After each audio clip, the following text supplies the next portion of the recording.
Videos अच्छी लगती है तो हमारे चैनल को जरूर सब्सक्राइब करें। दोस्तों, हम सबको पता ही है कि गणेश चतुर्थी काफी नजदीक आ गई है, तो ऐसे में पूरे भारत में खुशियों का माहौल बना हुआ है, क्योंकि हर किसी को इस पर्व का इंतजार रहता है। तो इस साल की गणेश चतुर्थी कब है, शुभ मुहूर्त क्या है, और काफी कुछ जानेंगे इस वीडियो में। तो शुरू करते हैं। दोस्तों, गणेश चतुर्थी का पर्व हम धूमधाम से मनाते हैं और मनाया भी यूं ना जाए, क्योंकि गणपति बप्पा को कहा गया है कि विघ्नों को हरने वाले, कष्टों को हरने वाले और सुख को लाने वाले श्री गणेश जी हैं, और इनका आगमन होने जा रहा है। इनका आगमन भक्तों के लिए अति उत्तम, अति शुभ होता है। ऐसी मान्यता है में कि यदि घर में किसी प्रकार की समस्या है या फिर किसी मनोकामना की पूर्ति के लिए आप गणेश स्थापना करते हैं, पूजन करते हैं, तो निश्चित रूप से वो कामना गणेश जी पूर्ण करते हैं। शास्त्रों की मान्यता ऐसी है कि भाद्रपद की चतुर्थी को गणेश जी को लाया जाता है और अनंत चतुर्दशी को इनका विसर्जन किया जाता है। इस बीच की तिथियों में गणेश जी की पूजा आराधना बड़ी धूमधाम से की जाती है। इनको दूर्वा अर्पित की जाती है, मोदक आदि का भोग लगाया जाता, दोनों समय की खास पूजा आरती की जाती है और अंत में अनंत चतुर्दशी के दिन इनका विसर्जन किया जाता है। शास्त्रों में ऐसी मान्यता है कि गणेश जी को अपने घर में लाकर विधिवत उनका पूजन और सेवा करने से हमारी मनोकामनाएं पूर्ण होती है। तो विद्या बुद्धि के दाता श्री गणेश जी का आगमन होने जा रहा है। दोस्तों, इनको लाने का जो खास समय होता है या फिर इनको स्थापित करने का खास समय होता है, वह दोपहर का समय होता है। कारण यह है कि इनका जन्म हुआ दोपहर के समय, तो इसलिए यह उत्सव दोपहर में ही मनाया जाता है। खासकर स्थापना जो होती है वह दोपहर में ही होती है। गणेश जी की मूर्ति से जुड़ी बहुत सारी कुछ बातें हैं जो कि जानना अत्यंत आवश्यक है। वैसे तो हम बिल्कुल नहीं कहेंगे कि कोई भी गणेश जी की मूर्ति अशुभ होती है। हाँ, उसके मायने, उसके कारण बदल जाते हैं, क्योंकि जैसे हमारे शास्त्रों की मान्यता है कि बहुत बड़ी मूर्ति की पूजा सेवा हम अपने घर में नहीं कर सकते, तो ऐसा बिल्कुल मतलब नहीं है आपके घर पर रखी हुई बड़ी मूर्ति अशुभ है। हाँ, अशुभ इसलिए है कि आपने उसके बराबर उसकी सेवा पूजा नहीं की। तो आगे बढ़ने से पहले आपसे रिक्वेस्ट करते हैं कि यदि आप भी अपने जीवन में भगवान गणेश की कृपा पाना चाहते हैं तो इस वीडियो को लाइक करके कमेंट में जय श्री गणेश लिखना ना भूलिएगा। दोस्तों, वैसे गणेश जी की मूर्ति में भी कुछ बातें ध्यान रखनी चाहिए। यदि आप गणेश जी की मूर्ति को लाने जा रहे हैं तो एक चीज का ध्यान रखें कि मूर्ति किस चीज की ला रहे, यह भी आपकी कामनाओं के ऊपर आधारित है। सबसे शुभ जो मूर्ति होती है, श्रेष्ठ मूर्ति होती है, वह सफेद आग की झड़ से जो गणेश जी निकलते हैं, जिन्हें श्वेता गणेश बोला जाता है, वह मूर्ति सबसे शुभ होती है। तो यदि इस प्रकार के गणेश जी को आप अपने घर में लाते हैं तो रिद्धि सिद्धि, लक्ष्मी या फिर किसी भी कामना के लिए आप लेकर आए, यह मूर्ति बहुत ज्यादा श्रेष्ठ होती है। लेकिन यह मूर्ति बहुत कम प्राप्त होती है, क्योंकि जब आग का पौधा काफी पुरानाता है तब उसकी जड़ से गणेश जी की आकृति निकलती है और यह आकृति काफी शुभ होती है। कहा जाता है कि धन के स्थान पर यदि इनको स्थापित कर दिया जाए तो जीवन में चाहे कितनी भी पीढ़ी दर पीढ़ी आपकी जो संतानें हैं वह बढ़ती चली जाए, लेकिन उनको धन की कमी कभी नहीं होती है। तो खैर चलिए, यह गणेश जी तो नहीं मिलेंगे, यदि मिले तो अवश्य लाइए। और आपको एक चीज ध्यान रखनी है, यदि आप अपने घर में पूजा प्रार्थना के लिए गणेश जी की स्थापना करना चाहते हैं, इनको रखना है, लाना चाहते हैं, तो आप सदैव बैठी हुई प्रतिमाएं ही लाएं, क्योंकि शास्त्रों में कहा गया है कि बैठे हुए गणेश की पूजा आराधना घर में करने से लक्ष्मी की कृपा होती है, कामनाओं की पूर्ति होती है। तो यदि घर में आप गणेश जी को लाने की सोच रहे हैं या फिर लाने वाले हैं तो बैठी हुई प्रतिमा का ही चयन करें। अगली चीज है कि गणेश जी की प्रतिमा लाते समय घर के लिए लाएं या फिर के लिए लाएं, उसमें फर्क हो सकता है। आपको बताना चाहेंगे कि यदि आप अपने दुकान या फिर अपने प्रतिष्ठान में लाकर के इनका पूजन आराधना करके विसर्जन करना चाहते हैं तो ऐसे में आप खड़े गणेश की प्रतिमा भी ला सकते हैं। कहा जाता है कि इससे व्यापार दिन दुगनी रात चौगुनी पड़ता है। यदि कोई कला वर्ग के विद्यार्थी हैं, यानी कि नित्य गायन इत्यादि के, तो वे खड़े गणेश जी की प्रतिमा लाकर पूजन विसर्जन कर सकते हैं। बस घर में जो आपको प्रतिमा लानी है वह बैठे हुए गणेश की प्रतिमा लानी है। यह ध्यान रखें, प्रतिमा लाते समय एक चीज का ध्यान आपको और रखना है, घर में प्रतिमा लाते समय आपको वाममुखी गणेश जी ही लाने हैं। वाममुखी का अर्थ हुआ बाएं की तरफ मुड़ी हुई सूंड वाले गणेश की प्रतिमा, ये घर के लिए ज्यादा शुभ होती है। अब दाहिनी तरफ जब मूर्ति की सूंड होती है, उस मूर्ति के लिए पूजा और सेवा की अधिक आवश्यकता होती है। इसलिए कहा जाता है कि गणेश जी की प्रतिमा सदैव वाममुखी होनी चाहिए, यानी बाईं तरफ। सूंड जिनकी घूमी हुई हो वही गणेश शुभ होते हैं हमारे घर के लिए, अन्यथा जो दाईं तरफ सूंड वाले गणेश होते हैं वह जल्दी रुष्ट होते हैं। यदि हमसे कोई भूल जाए तो रुष्ट होते हैं। अभी इसका अर्थ आप ये बिल्कुल ना समझे कि गणेश की प्रतिमा किसी के लिए कल्याणकारी नहीं होती है। ठीक वही बात जो कि हमने आपको उदाहरण से समझाई कि बड़ी मूर्ति भी श्रेष्ठ होती है, लेकिन हम घर में नहीं रख सकते क्योंकि हम उनकी उचित पूजा सेवा आराधना नहीं कर सकते। उसी तरह जो दाएं तरफ सूंड वाले गणेश जी होते हैं उनको अत्यधिक सेवा प्रार्थना की जरूरत होती है, जो कि हमसे नहीं हो पाती है। तो इसलिए एक नियम बनाया गया है कि गृहस्थ धर्मियों के लिए हमको गणेश व मुखी जी घर में लाने चाहिए, पूजन करना चाहिए, विसर्जन करना चाहिए। जैसा कि आप सभी जानते हैं कि प्लास्टर ऑन ऑफ पेरिस की मूर्तियां उतनी श्रेष्ठ नहीं होती है, और यदि आप मिट्टी के गणेश जी लाते हैं, पूजन करते हैं, विसर्जन करते हैं तो ये ज्यादा श्रेष्ठ होता है। यदि आपको इस तरह की गणेश की प्रतिमा मिले तो अधिक श्रेष्ठ है। अब बात करते हैं रंग कि किस रंग के गणेश जी की प्रतिमा लाना आपको बहुत शुभ होगा। तो देखिए, केसरिया रंग के गणेश की प्रतिमा लाते हैं तो सर्व सुखदायक केसरिया रंग के गणेश होते हैं।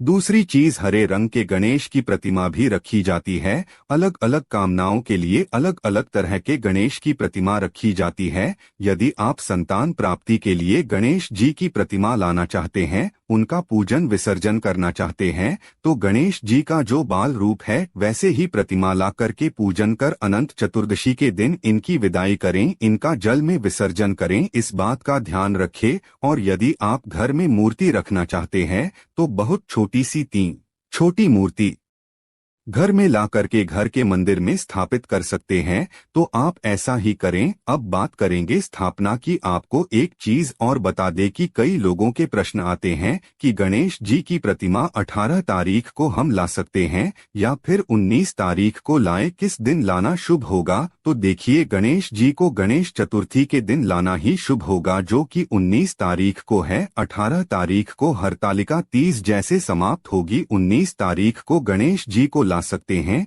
गणेश स्थापना का जो सबसे शुभ मुहूर्त है वह 11 बजे से प्रारंभ होकर दोपहर 1:28 तक है। इस बीच आप गणेश जी की प्रतिमा लाकर उनकी स्थापना कर सकते हैं। गणेश जी की स्थापना की बड़ी साधारण सी विधि है। सबसे पहले तो आप मंदिर के बाहर बैठ जाएं। मंदिर में तो बहुत सारी मूर्तियां होती हैं, लेकिन आपको मंदिर के जो देवता हैं उनसे अलग रख कर के यदि आपने चौकी लगाई तो यह ज्यादा श्रेष्ठ माना जाता है, क्योंकि आपने अलग कोई बड़ा अनुष्ठान किया है।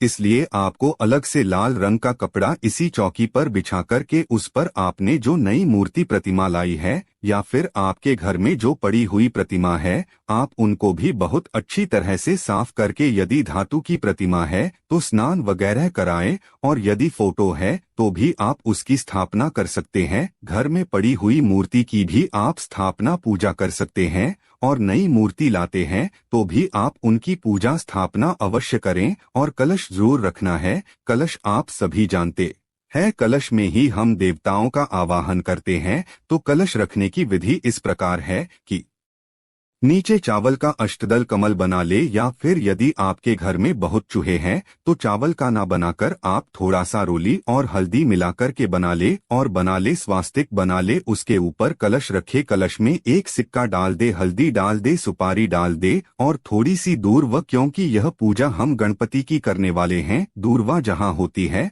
वहाँ शुभता जाती है। उसके पश्चात आपको क्या करना है, कलश रखने के पश्चात गणपति की पूजा में यदि मूर्ति धातु की है तो आप उनको स्नान कराएं, पंचामृत से स्नान कराएं, और उनको चंदन इत्यादि और धूप दीप दिखाना जो साधारण विधि होती है उस प्रकार आपको पूजा आराधना करनी है। अब बारी आती है गणेश जी को वस्त्र अर्पित करने की। मूर्ति आप लाए हैं, बड़ी मूर्ति है, तो आप उनके लिए कोई का बड़ा सा कपड़ा जैसे कि लाल रंग का, पीले रंग का कपड़ा लेकर आए, या फिर रेडीमेड वस्त्र भी मिलते हैं, तो जैसी आपकी क्षमता है वैसे गणेश जी को वस्त्र लाए। कुछ नहीं कर सकते हैं तो मौली धागा, जिसको हमारे शास्त्रों में वस्त्र का स्वरूप मानकर देवताओं को अर्पित किया जाता है, तो वह भी अर्पित कर सकते हैं। और अंत में गणेश जी को मोक्ष सिद्धि के लिए पान अवश्य अर्पित करें, क्योंकि गणेश जी को यह खास प्रिय होता है, तो आप उनको पान अवश्य अर्पित करें। पान में आप एक पान का 2 इलायची रख करके और जब गणेश जी का पूजन हो जाए उनको भोग लगाएं। भोग में आपको पता है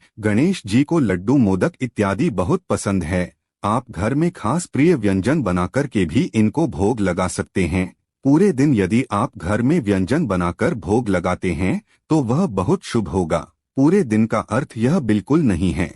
जितने दिन गणेश जी की स्थापना होती है आपको उतने दिन के लिए ही गणेश जी को लाना है। आप 1 दिन के लिए भी सकते हैं, 3 दिन के लिए, 3.25 दिन के लिए, 5 दिन के लिए, 5.25 दिन के लिए भी गणेश जी को ला सकते हैं, और 1 दिन के लिए भी आप गणेश जी की पूजा कर विसर्जन कर सकते हैं। इनकी यदि छोटी मूर्ति है तो आप घर में भी इन्हें रख सकते हैं, तो बस 1 दिन के लिए भी आप यह कर सकते हैं। जितनी भी आपकी इच्छा हो और पूर्ण विधि विधान से करना चाहते हैं तो अनंत चतुर्दशी के दिन गणेश जी का विसर्जन होगा। तो आपको एक बार फिर से बता दें कि गणेश जी का जो स्थापना का समय है 11 बजे से प्रारंभ होकर दोपहर 1:28 तक है। इस समय में आप कभी भी गणेश जी की स्थापना करें, इससे पूर्व ना करें, क्योंकि गणेश चतुर्थी की जो स्थापना पूजा होती है वह दोपहर में होती है। क्योंकि गणेश जी का जन्म दोपहर में हुआ था, इसलिए यह पूजा दोपहर में ही होती है। तो इस प्रकार से गणेश जी की पूजा कर लेनी है और उन्हें दूर्वा की माला अर्पित करें। यदि कोई खास कामना है तो दूर्वा की माला अवश्य अर्पित करें, जैसे कि थोड़े थोड़े दूर की गांठें ले और इनको एक मौली में या फिर सफेद धागे में बांध ले और बांधकर गणेश जी को अर्पित करें। कहा जाता है कि किसी भी कामना के लिए यदि गणेश जी को 10 दिनों तक दूर्वा की मालाएं अर्पित की जाती है तो गणेश विसर्जन से पूर्व आपकी कामनाएं पूर्ण हो जाती है। बच्चे का मन यदि पढ़ाई में नहीं लगता तो रोज गणेश जी को भोग स्वरूप हरी इलायची चढ़ाएं और हरी इलायची चढ़ाकर अपने बच्चे को प्रतिदिन चाय में, दूध में, किसी भी चीज में डालकर खिलाएं। इससे बच्चा बुद्धि का होता है। दूसरी चीज है कि प्रसाद जब भगवान को अर्पित करें तो घर के लोगों को भी प्रसाद बांटे। अगली चीज यह भी है कि आप गणेश अथर्वशीर्ष का पाठ करें। यदि बच्चे का दिमाग पढ़ाई में कम लगता है, इधर उधर ज्यादा लगता है, तो ऐसे बच्चे से गणेश अथर्वशीर्ष का पाठ कराएं। नहीं करा सकते तो घर में सुबह सुबह गणेश जी के मंत्र, गणेश जी की आरती, गणेश अथर्वशीर्ष इत्यादि मोबाइल में या किसी चीज में चलाकर छोड़ दे। पूरे परिवार में एक भक्ति माहौल 10 दिनों तक बना रहना चाहिए। और आप यह नहीं कर सकते हैं तो कम से कम 1 दिन तो आपको इसका पालन करना ही चाहिए। अगली चीज बता दें कि आपको गणेश जी की पूजा कर विसर्जन करने से पूर्व एक चीज और करनी है कि आपको ढेर सारी इलायची अर्पित करनी है। यदि आपके कोई कार्य नहीं बन रहे हैं तो आपको कम से कम 21-51 इतनी इलायची गणेश जी को अर्पित करके अपने पास रख लेनी चाहिए। जब आप किसी जरूरी काम के लिए जाते हैं तो इस इलायची को अपने पर्स में ढाल लें। और का मन पढ़ाई में नहीं लगता है या फिर कभी कभी बच्चे हमारा कहना नहीं मानते, तो ऐसी स्थिति में उसी इलायची को बच्चे को प्रतिदिन खाने को दें। ऐसा करने से बच्चे की बुद्धि सुधरती है और बच्चे का सही बौद्धिक विकास होने लगता है। इस तरह के कार्य आपको करने चाहिए। पश्चात में आपको गणेश जी की आरती परिवार के साथ करनी चाहिए। तो उम्मीद करते हैं कि हमने सारी विधियां और सारी बातें जो आपको जाननी आवश्यक थी वह सब कुछ बताया, और एक बार फिर आपको बता देते हैं। चतुर्थी का पर्व इस वर्ष 19 तारीख को मनाया जाएगा, 19 सितंबर को। और एक महत्वपूर्ण चीज आपको बता दे कि गणेश चतुर्थी को चांद बिल्कुल भी नहीं देखा जाता। इस बात का ध्यान रखें। चांद क्यों नहीं देखा जाता है? चांद इसलिए नहीं देखा जाता है क्योंकि मान्यता है कि आज के दिन सभी देवी देवता गणेश जी को बहुत सारे भोग प्रसाद व्यंजन खिलाते हैं। इससे गणेश जी का पेट काफी फूल गया और गणेश जी को चलने में परेशानी हो रही थी। और यह देखकर कि गणेश जी का उपहास उड़ाया जाने पर माता पार्वती अत्यंत क्रोधित हो गई और उन्होंने चंद्रमा को श्राप दिया कि आज के दिन तुम्हारा दर्शन करने पर मानव पर कलंक लगेगा। और आप तो जानते ही हैं, इस कलंक से श्री कृष्ण भी नहीं बचे थे। इसलिए इस दिन चंद्र दर्शन से बचे, चांद के दर्शन से बिल्कुल बचे। किसी भी स्थिति में इस दिन चांद के दर्शन हो जाए तो निश्चित रूप से कलंक लगता है। जब श्री कृष्ण भी इस कलंक से नहीं बचे तो हम तो मानव है, तो इस बात का ध्यान रखें। और आप सबको गणेश चतुर्थी की हार्दिक शुभकामना। आशा है कि आज की इस प्रस्तुति में बताई गई जानकारी आपको अच्छे से समझ आ गई होगी। वीडियो अच्छा लगा हो तो एक लाइक अवश्य कर दें। धन्यवाद वीडियो के अंत तक बने रहने के लिए।